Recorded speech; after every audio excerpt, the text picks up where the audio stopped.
Good morning, good afternoon, and good evening for another very special edition of WOWSA Live with a very special guest, Rowdy Gaines, the voice of Olympic swimming, actually the voice of open water swimming, nationals, Pan-Pacific Championships, you name it. Welcome, Rowdy.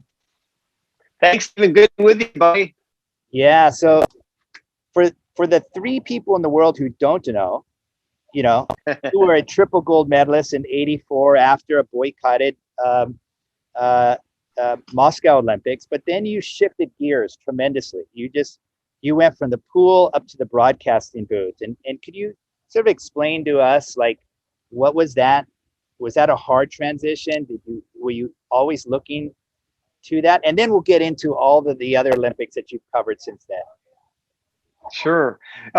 It was sort of a whim, Stephen. It wasn't anything that I set out to do.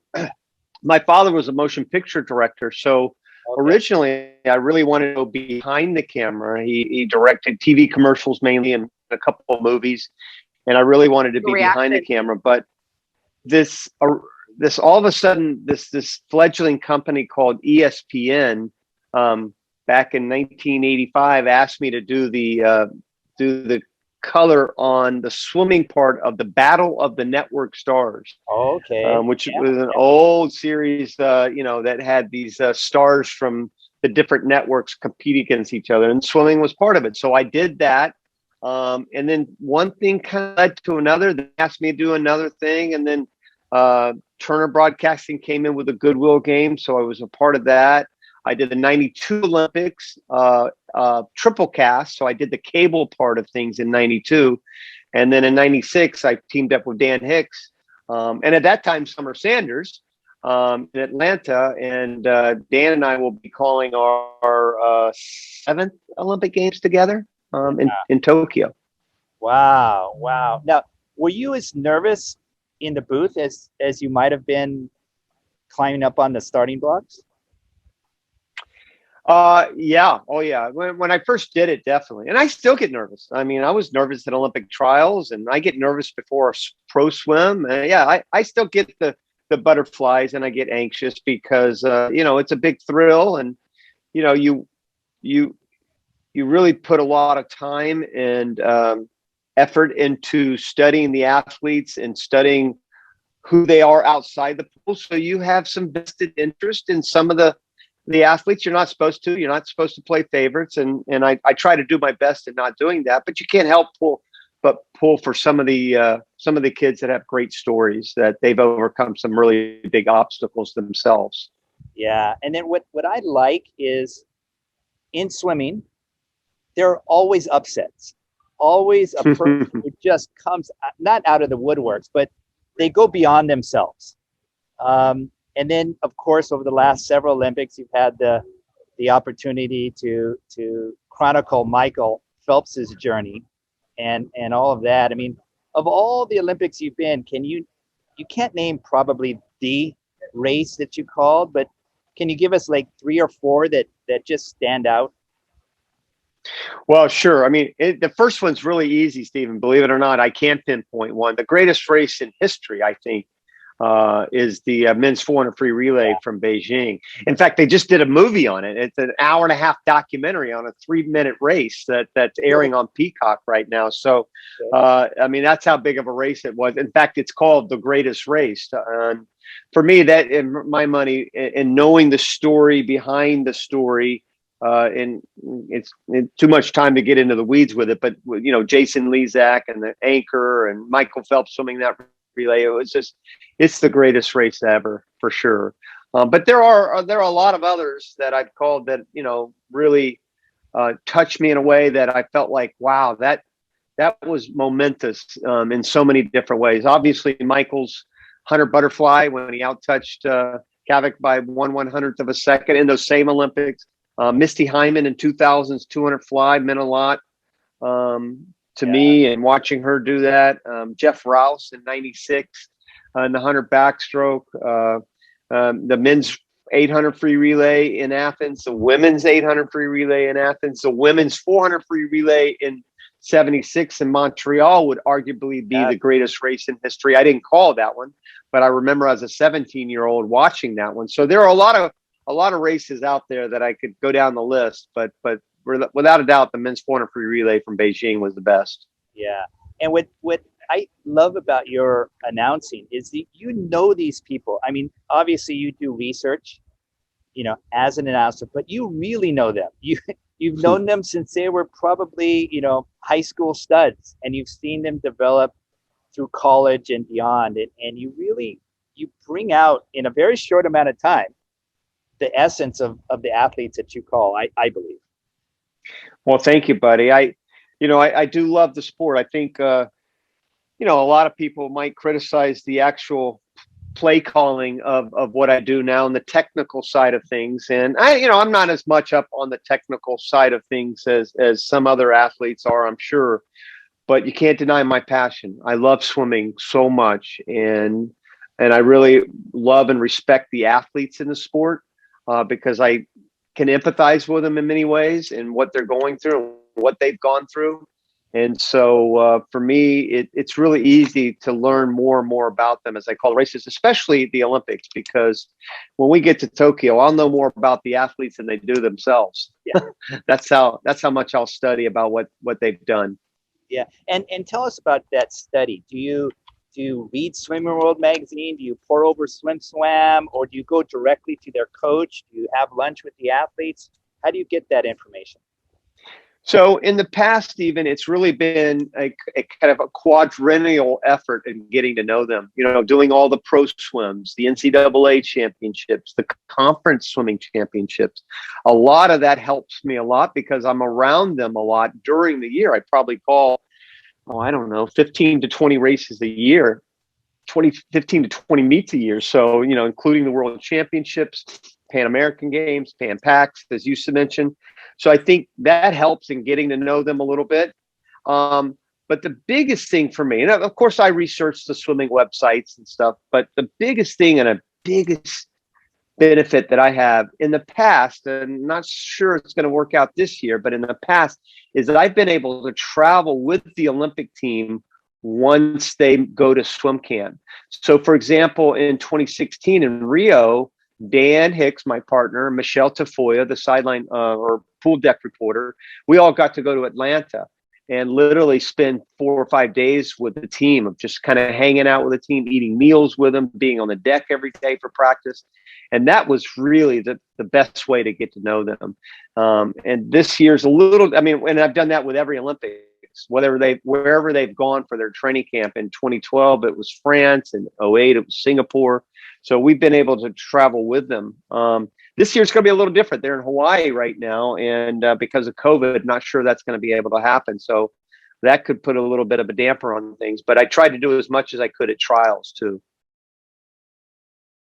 And what do you do for the foreign athletes, especially those who don't speak English? Well, believe it or not, the foreign athletes in the past, it's always been the big international meets, especially the World Championships, obviously, and I mentioned the other international meets. This year really helped a lot, Stephen, because I was able to be in that bubble with the ISL. So that was huge. I mean, I literally spent 6 weeks with these kids from all over the world, and we were all in this bubble together in Budapest, Hungary. So I think that really helped this year in getting to know those international kids. In the past, it's been hard. And so what we've done is in the past, we've gone from their training camp the United States has had to the Olympics themselves. And that's when we'll go over to the Australian camp one day and talk to them. And then the next day we'll go to Russia, and the next day we'll go to Great Britain. So we try to get to know the athletes a little bit that way. That's a little harder, and it's been trickier in the past. But you have to understand that we are broadcasting to an American audience. I'm not broadcasting to an international audience, even though that American audience has a lot of international either visitors or residents. So I try to concentrate more on the Americans. And to tell you the truth, in the past, they've won most of the medals. I mean, in Rio, they won 16 of the 32 gold medals. So they won half the races. So for me, it was really easy kind of getting to know the Americans more than anybody else. Yeah. And Rowdy, you know this quite well, better than anybody. whether it's NCAAs or the World Championships or Olympic trials, sometimes like a basketball player, you're hot, you're on. And sometimes it could be your first race, or it could be that middle 50 or whatever, and just things aren't clicking. Do you get a sense of that when you're announcing at the Olympics, like this athlete is on, or God, they didn't hit that turn well, or what's that sort of subjective sense that you get? Boy, that's a really good question, Stephen. I will tell you a little secret that I don't think I've ever shared with anybody else before. So you'll just have to keep it between me and you. I'm kidding, of course. But I think that's where the coaches really helped me. In the past, I've been able to get the phone numbers for all the coaches and get their cell phones, and I really rely on them and see how what through their eyes how those kids are looking, because that's the biggest thing that helps me. I can see a little bit of it in warm-ups and how they do in prelims and stuff like that, but really the biggest support system that I can get is through the coaches. Now, the coaches will not slam anybody. They've never said a negative word about one athlete the entire 32 years I've been doing this, but they will tell me which athletes are looking really good and looking really hot, so for me, that's helped tremendously. I've really enjoyed that relationship with the coaches. Yeah. And do you think you're getting better with all this accumulated knowledge and experience on TV? Or, I mean, everybody gets better, but I mean, you've got this ability to pull back. And I love it when you say, oh, that reminds me of the race in 2000 or the race in 24. And when you just mentioned 32 years, I realized an entire generation of people have grown up listening to you. And you are the voice of Olympic swimming. And it's tremendous. It's so nice of you to say. I really appreciate it, Stephen. There are a lot of people that help behind the scenes, though, that make me look good or make me look. I make myself look bad. Everybody else makes me look good. But Mike Unger, who has been a great asset to me behind the scenes. He kind of helps me maneuver a lot of those minefields during a broadcast. My partner for 7 Olympics, Dan Hicks, is a huge mentor, very, very dear friend of mine. Our producers along the way, Peter Lasser, who produces pretty much every swimming event over the last 20 years or so. He has been such a huge blessing in my life to be such a great boss. And then our Olympic producer, Tommy Roy, who this will be 4, 8, 12, 16. This will be our 5th games together. And he's the ultimate pro. I mean, he's the best producer in the business. And so for the Olympic broadcast itself, I have a lot of people that help me tremendously. Yeah. Now I want to get into the weeds. Like, sure, all these races that you've called over 32 years, World Championships, Olympics, where is the best place to sit to watch the Olympics? In the booth with me. Okay. There's no doubt about it. That's like, where are you? Are you on your pool level? Are you 5 rows up? It depends on which Olympics, the Olympic trials, for example, and most Olympic games were right at the finish line. And we're probably 15, 20 rows up. And then, Stephen, I have monitors. It's crazy. Like at trials, I had the Omega monitor, the CIS monitor, give me splits and everything. I had a replay monitor, which was a telestrator that you could telestrate it on. And then I could also have just a regular television monitor. So I had 3 monitors sitting right in front of me. So not only do I have the best seat in the house and the fact that I can kind of peek over those monitors, but I also have everything out in front of me. To be honest with you, and this is another thing I don't talk about much, but I would say about 80% of what I call in the pool, I look at the monitor. No way. I don't look at it live. I look at the monitor. Yeah. Because I have to call what you're watching on TV. I can't call lane number 7 making a move if you're seeing lane 4. So I literally have to call what you're watching. And so that's why I really rely on the telestrator monitor probably 80% of the time. And I'm probably about 10% I rely on the CIS monitor to get splits, and then the other 10% I look at live. Okay. And what about, I mean, there's races like the 50 or the 50 free or the hundreds that are especially, let's say the men's backstroke. I mean, men's 100 back. I think they're all synchronized swimming until the last maybe 10, 15 meters. But then there's other races like the 400 IM where there are major shifts, or the 1500 freestyle. Do you call those any, are you in a different mindset, and do you call those differently? So Stephen, we have these lane sheets that we call them Larry Hershey's because they were created originally by Larry Herr at USA Swimming a long time ago. And basically it has pretty much everything you want to know about previous meets, world championships, Olympic games, Olympic trials. It has their best times. It has what they win in the prelim and their splits on those prelims races. So, and it has their credentials, what they've done before, how many Olympic medals they've won, how many world championship medals, where they won them at. And they're all on this one lane sheet that, you know, listed lanes 1 through 8. So that information helps me a lot.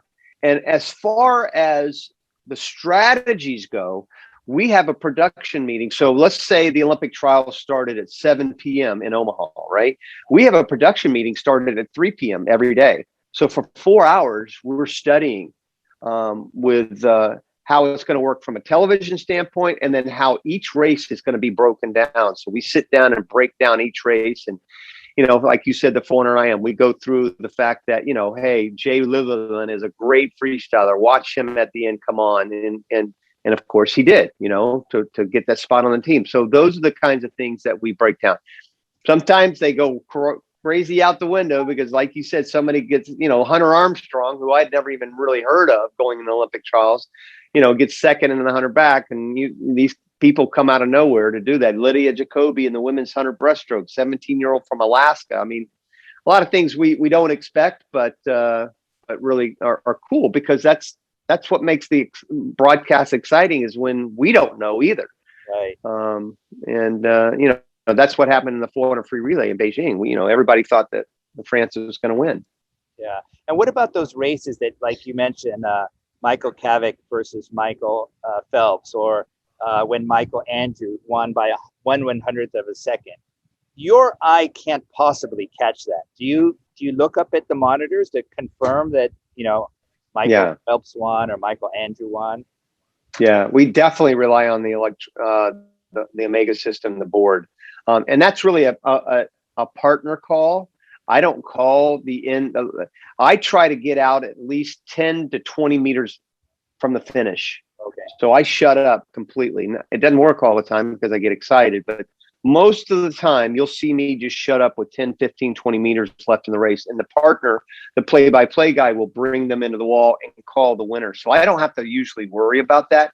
I will tell you something happened at trials where Jay Litherland finished second, but it had oh yeah, that's right. It had oh my gosh, who got third? I can't even remember now. It had somebody get third, but and had them flash up as second, but it was obvious from the naked eye that it was Litherland. So I, you know, my partner Mike Tirico said, you know, oh my gosh, I can't remember who it was, but he gets second, and I go, wait. No, I don't think so. That's Jay Litherland clearly beat him. Yeah. And so, but that's very, very rare. The 99.9% of the time, it's the scoreboard that you see. Yeah. And I want to go back to when you said you're with the athletes. Are there just personalities on that team that just bubble over? You know, like someone who's tremendously serious-minded, others who are, you know, I forgot the woman with Mary. She was upset winner in the IM with a master's degree from Stanford, and then you might have a personality like Ryan Lochte and everything in between. I mean, do you get into that depth of really knowing their personalities in addition to? Oh yeah, definitely for the Olympics too, Stephen. And that's a big thing, is the fact that 99% of people that watch swimming in between the Olympic Games are swimming fans. They know about swimming. They want to know more technical stuff. They want to know splits. 99% of the people that watch the Olympics know nothing about swimming. They care about the people. They care about their stories. They care about their struggles, their triumphs. They could care less what they split at the 50, right? They don't know what backstroke flags are. I mean, I literally get during the Olympics, they go, what are those flags for? What are those things at the end of the block for that they put their feet on? They don't even say blocks, platform, you know, they don't know, but you don't know swimming. And it's like me, I watch the Winter Olympics and I don't know anything about those sports. So I need those people to really dumb it down for me. And that's why I don't want to say dumb it down at the Olympics, but we really have to get down to real basics when it comes to what's happening from the technical side of things and really tell those stories that we can tell the story, you know, go back again to Lily King and Annie Laser, you know, where Annie Laser's father passed away recently, and Lily, who, you know, had an up and down relationship with Annie, as both have admitted, drove 6 hours to Annie Laser's father's funeral and promised her mother that she would, you know, help her get to the Olympic Games. Those are the kinds of things that touch people's hearts.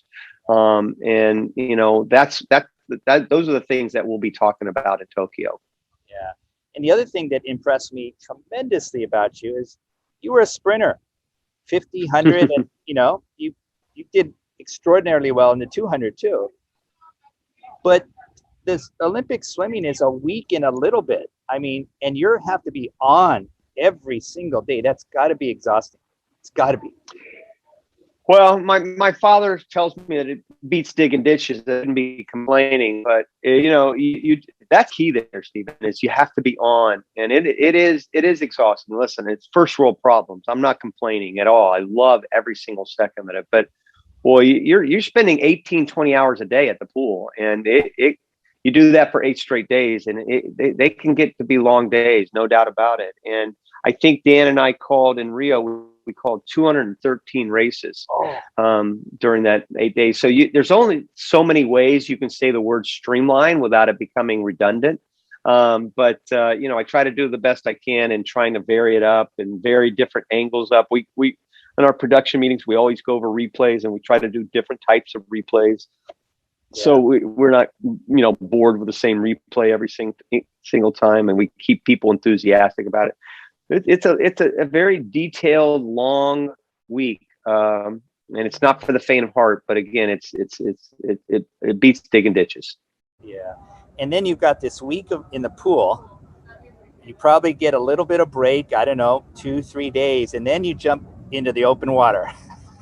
One day. Okay. Yeah. We finish August 2nd swimming, and then we get August 3rd off, and then we go right into open water August 4th. So how in the world do you call open water? I mean, I'm an open water guy. I see 25 people in the pool. I have no idea who's who other than their cap. Well, I think, you know, for me, Stephen, I think water is part of the fabric of who I am. You know, I was born and raised in Winter Haven on a lake all my life. I grew up and learned how to swim before I learned how to walk. So for me, swimming is swimming. I know it's a completely different strategy, almost like a completely different sport, but it still involves swimming in the water. So I'm pretty good at recognizing things and nuances of swimmers. I think in Rio we had, again, my memory, you would know more about this than I would, but we had a rabbit in the men's side. Jared, he just took it out.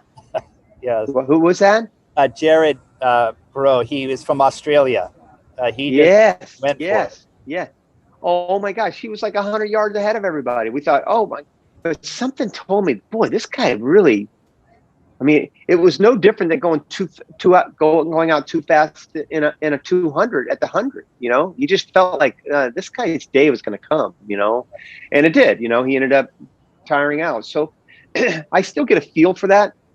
You know, it could be where it could be a situation where, I think her name Fran Roendahl, who won the women's Sharon. side of things in 16. Sharon, I think she won by a lot, right? Yes, she yes. won.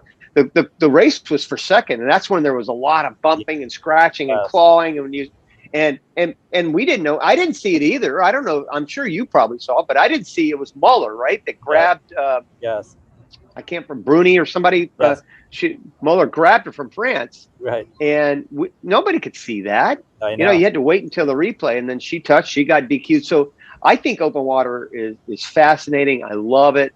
The men's race was so close. Beertman, I think, I can't remember now these names, but they beat the guy from Greece, and so it's going to be a fascinating race in Odaiba Park, and right where our hotel is. And I know Sid Cassidy and you and everybody else in the open water world will do a great job of managing it. Yeah. Well, Rowdy, I want to thank you. As a swimming fan and a long time. I just look at you for all kinds of inspiration. You just keep on going and going and going, and I want you to keep it up and keep on explaining as you do. Thank you, buddy. I appreciate it. And I same back at you. I feel the same way about you and what you've done for the open water sport. There's no way it would be where it is right now without you and your support and your love and passion for it. So kudos to you. And hopefully, my dream would be to get the 5K and perhaps a 25K in the Olympics. And I'd love to see an open water relay. That's really what would be really cool. Just like the World Championships. Absolutely. We should be like the World Championships. Oh, a relay would be fascinating. Absolutely fascinating. It would be great. It would be awesome. So we'll be pushing for that. Yeah. Oh, one question before I forget. So sure. What are your protocols in this pandemic? Are there certain things that you're going to have to do differently in Tokyo than before? When we go, we are, we go into a quarantine. And we are not allowed to go anywhere but from the hotel to the venue. That's it. Okay. We can't go out to restaurants, not allowed to take public transportation. But to me, Stephen, I'm there to do a job. I don't really care. I've never gone anywhere anyway. I mean, every single, this will be my 10th straight Olympics that I've been to. I literally go from the hotel to the pool, and that's it, even without COVID. So it's no big deal at all. I'm there to do a job. I'm there to work.